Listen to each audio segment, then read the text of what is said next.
Hey everybody, welcome to What About the Game. Today I'm going to be talking about Disgaea 5 Complete on the Nintendo Switch. Since its inception on the PlayStation 2, the Disgaea series has been known for a few things.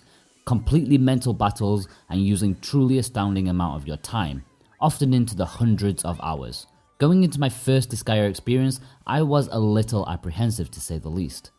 Thankfully, from what I'm aware, the Disgaea series of games each have their own unique story with very little in common with each other outside of a few characters. No prior knowledge of the series is needed to enjoy this. The story follows Kilia, a mysterious wandering demon on his path for revenge against the evil, netherworld conquering Void Dark. On his way he meets plenty of netherworld ruling overlords, full of character who will join him on his quest. While I personally feel that the plot is only mildly interesting as it plods along from stage to stage, it's most definitely the characters and their personalities that keep it together to make it an enjoyable ride. Yes, the characters are entirely pigeonholed like a Saturday morning cartoon with added expletives, but they are just so likeable and hilarious. Disgaea 5 is a funny game, whether it be the cruelty to the poor penguin demon Prinnies, Kilia's mid-battle meal, or Magnus's fight first, ask questions later attitude. Disgaea 5 will keep you chuckling along the whole ride. In a similar compliment, the voice acting is surprisingly good. Yes, it does come off as slightly cartoonish, but that just falls in line with their personalities. There is a lot of it too. The game's cutscenes are almost entirely voiced with professional standard acting. For those in the dark, Disgaea is a series of over-the-top strategy RPGs, and also the flagship franchise of Nipponichi Software, also known as NIS. Over the top is the perfect phrase, as Disgaea is mental on a borderline obtuse scale. Choosing your fighters from your base panel, you move them out in order to eliminate all the enemy units on the map. The turn-based nature is handled quite interestingly. The flow of battle is you move your fighters, perform all the actions you can with them, then it's the enemy's turn. So in this regard, you don't need to worry about checking out the enemy's speed or the unit order like you do in Final Fantasy Tactics or such. That's pretty straightforward, but in Disgaea's case, you can set up attacks before actually executing them. You can set up any amount of things and execute them at any time you want, then set up more attacks and execute them too. Executing does not end your round. It may sound simple and not particularly interesting, but it does add a tactical layer to proceedings. There are some bonkers team attacks between 4 adjoining units, depending on success rate. This means you can move your units next to an attacking teammate, execute, move them elsewhere to another teammate to perform an attack, and so on. It always feels like you're bending the rules, even though it's completely intentional. Where things get weird is in the lifting of units to create giant towers. All human characters have the ability to lift allies above them to an almost infinite amount. You can stack, and stack units until you have no units left to stack. What use does this have? Well, at first I wasn't entirely sure. Indeed, the tutorial for it doesn't really explain the potential so well. Sure, you can use the stack as a giant powerful weapon, but that doesn't seem like the most efficient use of battle time and your resources. After a while though, it does start to make a little bit of sense. Not only can you attack, but you can throw your teammates pretty far, allowing you to reach far off places and avoid hazardous floors. You can get your teammates to high vantage points if you dismantle a huge tower next to them. If I was going to criticize it a little, I would say that forming stacks can become a little more time consuming than it could be. If there was just a quick insta tower button or unit selection, I might have been inclined to use them more often. Aside from the story characters, there are plenty of units for hire with a bountiful amount of different classes available. From witches to monks, ninjas and archers, Disgaea 5 has classes by the bucket loads. You can even hire monsters. The story is told in a healthy 16 chapters which are divided into a handful of battles. Each chapter has its own unique netherworld to visit. To the game's credit, the vistas do change a lot and they are all weird and wonderful in their own way. When not involved in completing the story, Kilia and co spend time in the hub world.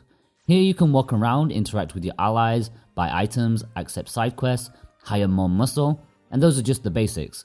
Right from the beginning and onwards, your base rapidly expands to include more and more things on an almost overwhelming scale. While the main game and storyline is a meaty experience, it's actually the endgame that excites the series' fans the most. While I'm still trying to get my head around it, it seems that the Disgaea series only really starts to open up after the credits roll.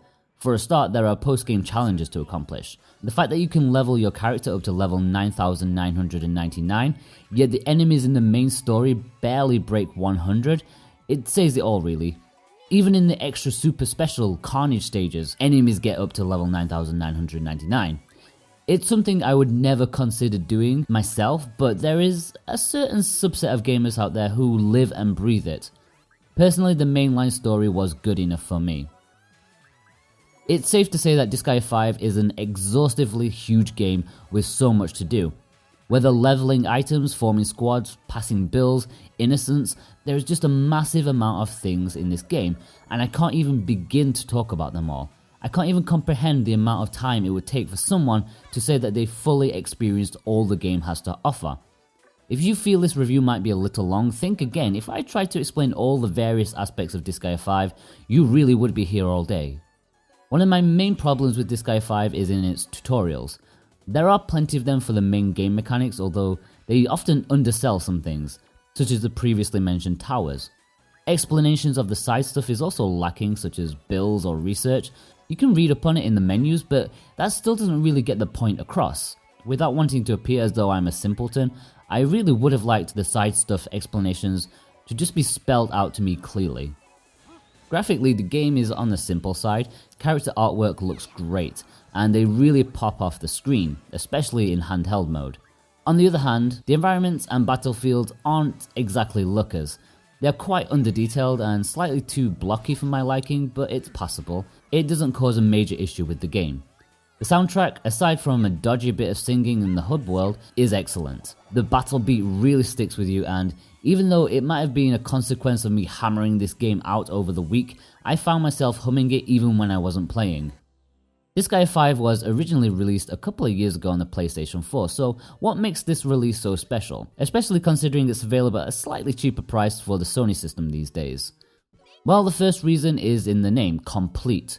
The original Disgaea 5 had plenty of paid for downloadable content, and all of that is included in the base Switch cartridge, entirely accessible from almost the very beginning of the game. If you add up the going price for the original Disgaea 5 plus the DLC, then actually the Switch port isn't looking quite as expensive, and with that, you have it forever. There's no danger of the DLC disappearing into the ether when Sony shuts off its servers at some point in the future. You've got it forever. The second selling point is also the Switch's selling point. It's raison d'etre. Portability. This is the first time Disgaea 5 is available on the go. Now you don't have to spend your 200 hours sat in front of the TV. You can do it in the coffee shop, while your other half is getting her nails done, on the bus, and so on. It's a tantalizing prospect, especially for those on the fence about which version to go for. For me, it's an easy decision, even if it's just a little more expensive overall. Overall though, Disgaea 5 Complete is an easy game to recommend. It may not win over those unenthused by turn-based strategy games, but for those who do enjoy the genre are in for a treat. It has a full fat story and a potentially mind-blowing amount of post-game enjoyment if you're really into that. Either spending just 40 hours on the story or a couple of hundred hours after it, you'll definitely get your money's worth. For those in need of a good time sink after Zelda, Disgaea 5 is a great option. With so much stuff and depth, things to do, enjoyable combat, it's just about got it all. Okay guys, if you've enjoyed this review then be sure to like and subscribe. You can read the full review of Disgaea 5 Complete at whataboutthegame.com, and you can follow me on Facebook and Twitter if you want to. All the links are below. Thanks guys, bye bye.